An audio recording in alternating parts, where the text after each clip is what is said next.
오늘은 잠언 12장의 말씀을 통해 믿음은 단정 짓는 거다 라고 하는 제목의 말씀을 전하고자 합니다. 오늘 잠언 12장을 통해서 말씀드릴 오늘의 삶의 지혜 이 정도의 제목으로 주제로 세 가지 정도를 말씀드리겠습니다.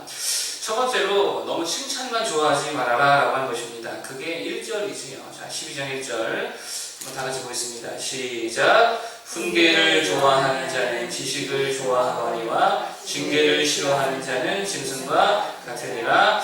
아멘. 비슷한 맥락이 15절도 있습니다. 15절 읽어보겠습니다. 시작. 미련한 자는 자기 행위를 바른 줄로 여기나 지혜로운 자는 권고를 듣느니라.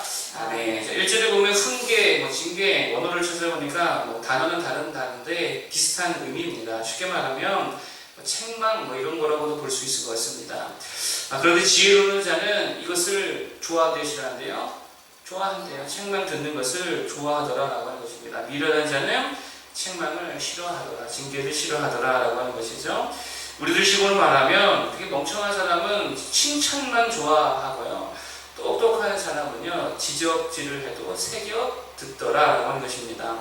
골목식당이라는 프로그램을 이제 운전하다 보면 가끔 보게 되어지는데 그 프로그램을 통해서 제가 종종 어떤 통찰을 좀 얻는 경우가 좀 있는 것 같습니다. 그 중 하나가 뭐냐면 잘 되는 가게들의 특징이 있더라는 거예요. 그게 뭐냐면요 손님들의 쓴소리 그리고 부정적인 행동들을 절대로 그냥 지나치지 않더라라고 하는 것입니다. 너무 짜다, 너무 달다 이런 피드백을 절대로 놓치지 않더라라고 하는 거예요. 대부분 고객들이 그런 말 자체를 안 하지요. 행동으로 표현하잖아요. 짜면 물 계속 달라 그러고요. 또 너무 싱거우면 소스를 계속 달라 그러고 와사비를 계속 요구한다거나 심지어 맛이 없으면 어떻게 해요? 남겨버리죠. 거의 다 메시지가 있잖아요. 그런데 잘 되는 가게들은 이런 고객의 행동 하나하나 어떻게 보면 이게 지적이라고 볼 수 있는데 그걸 절대로 놓치지 않더라라고 하는 것입니다. 안 되는 가게의 특징이 뭐냐? 어쩌다가 맛있다고 하는 고객의 소리만 듣는다. 그러니까 한 10사람 중에 8사람 다 남기고 가고 한 사람이 와가지고 너무 맛있습니다. 그러면 그 말만 듣고 그렇게 믿어버린다라고 하는 것이죠. 그러니 잘 될 리가 없다라고 하는 거예요. 한 중형교회 부목사를 하던 분께서 때가 되어서 개척을 하게 되었습니다.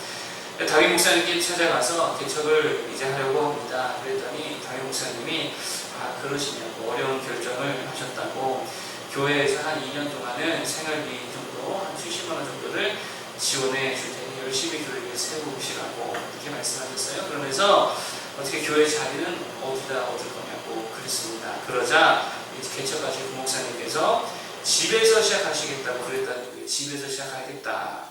담임 목사님이 놀래가지고 아니 왜 집에서 시작하냐고 한국 교회 현실은 그래도 예배 처소가 좀 있어야 되는 것 같다고 해요. 경험해 보니까 그래야 좋다고 이렇게 말씀하셨다는 거예요. 상가교회라도 꼭 얻으시라고. 그랬더니 끝까지 고집을 꺾지 않더라는 거예요. 결국 3년 동안 한 사람도 교인되지 못해가지고 3년 만에 다시 상가교회로 다시 시작하게 되었다라고 하는 것입니다. 지난번에 오셨던 부흥회 목사님 오셨던 목사님 경험담이 얘기해 주신 거예요.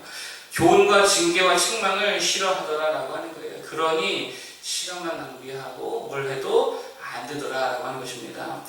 반면에 이건 제가 책에서 읽은 내용인데 한 현장의 회사에 팀장이 있었습니다. 현장의 팀장. 이 팀장의 불평이 뭐냐면 본사에서 자꾸 쓸데없는 보고를 요구하고 있더라라고 하는 거예요. 현장 상황도 아무것도 알지 못하면서 계속 보고만 하라 그러더라. 그러니까 이런저런 바쁜 일도 얼마나 많이 있겠어요. 근데 보고서 쓰느라 일을 못하겠다라고 아주 그렇게 불평불만을 하고 있더라라고 하는 것입니다. 그래서 한 그런 조직에 대한 전문 컨설턴트가 이렇게 조언해줬다라고 하는 거예요.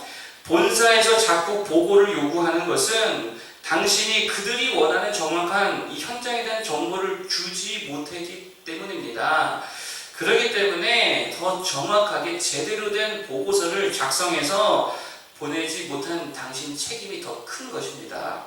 이렇게 얘기해 줬다는 거예요. 그러자 그 팀장이 그렇게 생각해 본 적은 내가 한 번도 없었다고. 그런데 듣고 보니 그 말이 맞는 것 같다라고 말하면서 보고서를 그때부터 제대로 쓰기 시작했다라고 하는 거예요. 그랬더니 그 본사에서 보고서 요구가 줄까요, 늘까요? 줄지요. 정확하게 보고해 주니까. 그리고 나서는 그 현장에 대한 지원도 잘 해주고, 그래서 그 팀장이 되게 인정받고 잘 나가게 되었다라고 하는 것입니다. 이게 지혜라는 거죠. 지적과 조언이 있을 때, 심지어 그 책망이라 할지라도 그걸 새겨두고 달게 들을 때에 성장이고 성공이 있더라라고 하는 것입니다. 여러분, 특별히 우리가 성도들이잖아요. 성도들은 누구의 책망을 잘 들어야 될까요? 누구 책망을 잘 들어야 돼요? 아니, 물론 뭐 그것도 맞는 말이지만 아니죠. 성령께서 우리를 책망하시잖아요. 그렇죠?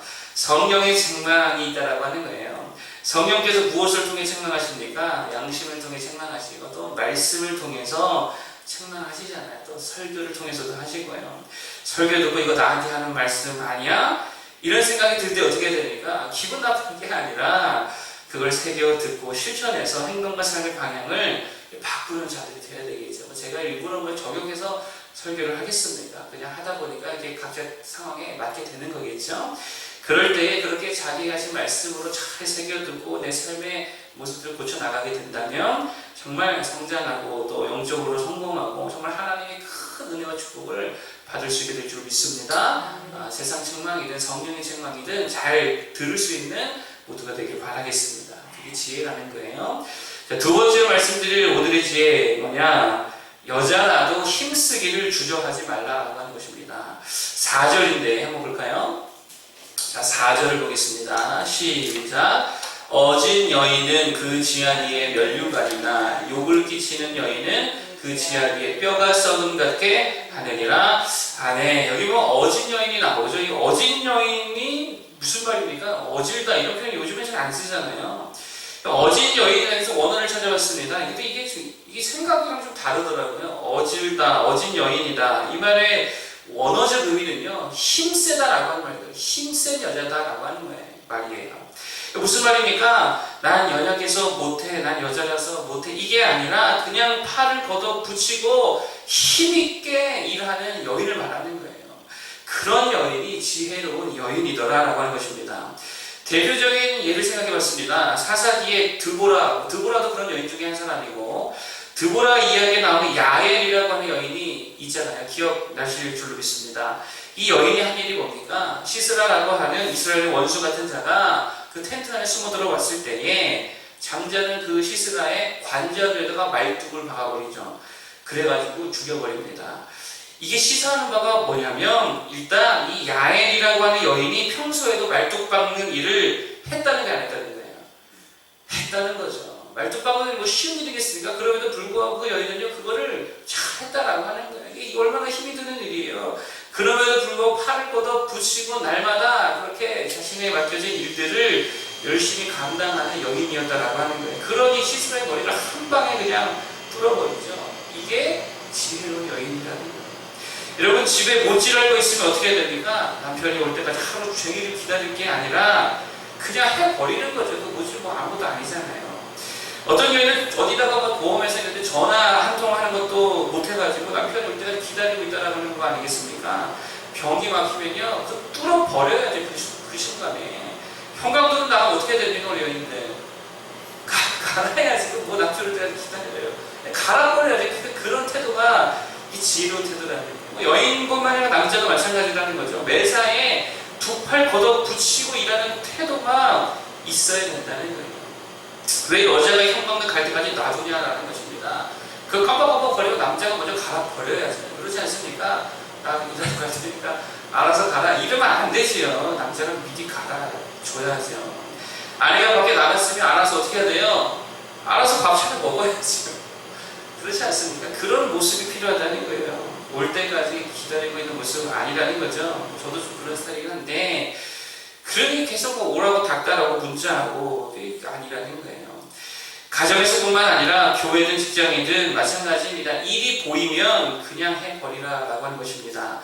이건 누구 일인데 저건 누구 일인데 하기 전에 팔부터 걷어 붙이고 내 일이다. 주님께서 내게 보여주시면 그냥 다 내 일이다 라고 생각하며 나아가야 될 줄 믿습니다. 특별히 영적인 일들이 있잖아요. 기도하는데 어떻게 해야 돼요?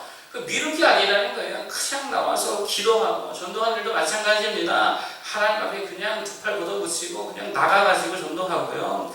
주의를 하는 부분에 있어서 그렇게 할 수 있는 우리 모두가 되기를 바랍니다. 뭐 빼고 재고 미루고 떠넘기고 그게 아니라 기꺼이 할 수 있는 우리 모두가 되기를 축복합니다. 그게 어진 여인, 어진 남자라는 것입니다. 마지막 세 번째로 말씀드릴 오늘의 지혜가 뭐냐, 생각하기보다 믿음의 말을 먼저 뱉으라는 거예요. 생각하기보다 뭐를 먼저 하라고요? 믿음의 말을 그냥 뱉어버리라고 하는 거예요. 자, 25절입니다. 25절 보겠습니다. 12장 25절. 시작. 근심이 사람의 마음에 있으면 그것으로 번뇌하게 되나 선한 말은 그것을 즐겁게 하느니라. 아멘. 근심이 뭡니까? 근심은요 결국은 생각이죠. 생각하는 겁니다. 그러니까 자꾸 생각만 하면 어떻게 된다는 거예요? 근심, 걱정, 번뇌하게 됩니까? 안 됩니까? 그렇게 되는 거예요. 생각만 계속 하잖아요. 그럼 근심이 오게 되고 걱정이 오게 되어지고요. 불안해지고요. 그렇게 될 수밖에 없다라고 하는 거예요. 그런데 여기 보니까 뭐를 하래요? 뒤에 보니까 선한 말을 하라라고 하는 것이죠. 선한 말은 무엇입니까? 믿음의 말 아니겠어요? 믿음의 말이 가장 선한 말이죠. 그러니까 자꾸 근심, 걱정하지 말고 아예 먼저 믿음의 말부터 선포하라라고 하는 것입니다. 여러분, 우리가 하루에 5만 가지가 넘는 생각을 하며 살고 있다 그래요. 엄청나게 생각을 많이 한다는 거죠. 그러니 5만 가지 생각을 하니 얼마나 그 생각들이 얽히고 설켜가지고 얼마나 많은 근심, 걱정, 불안을 만들어내고 있느냐라고 하는 거예요. 그러니 생각을 많이 하면 근심과 걱정이 많아질 수밖에 없다라고 하는 거예요. 그런데 그런 생각들의 방향을 결정짓는 것이 있다라고 하는 그게 뭐냐면 말을 그냥 뱉어버리는 거예요.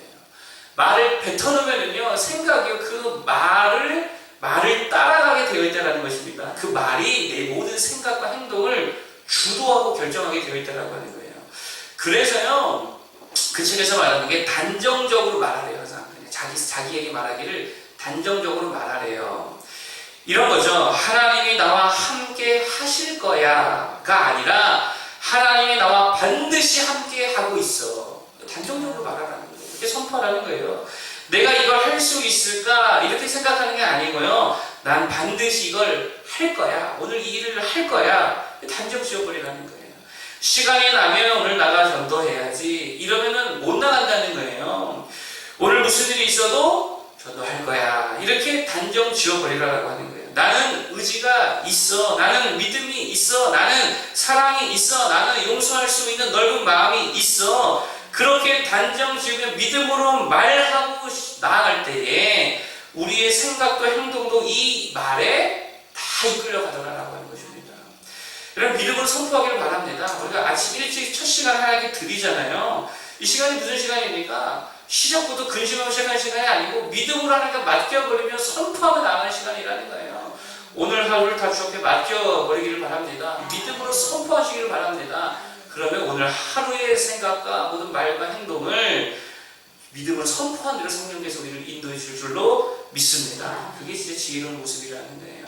자, 오늘의 지혜 세 가지를 말씀드렸습니다. 첫 번째, 칭찬만 너무 좋아하지 말아라. 책망과 지적도 달게 들어라. 이게 지혜라고 그랬고, 두 번째, 어진 여인이 뭐라 그랬어요? 힘있게 팔 걷어붙여버리고 일하는 모습이라고 그랬죠. 그런 모습이 되기를 축복하고, 세 번째, 생각하기 전에 뭐부터 해라? 믿음의 말부터 선포하자. 오늘 그렇게 기도하며 믿음으로 선포할 수 있는 모두 되기를 축복합니다. 기도하겠습니다.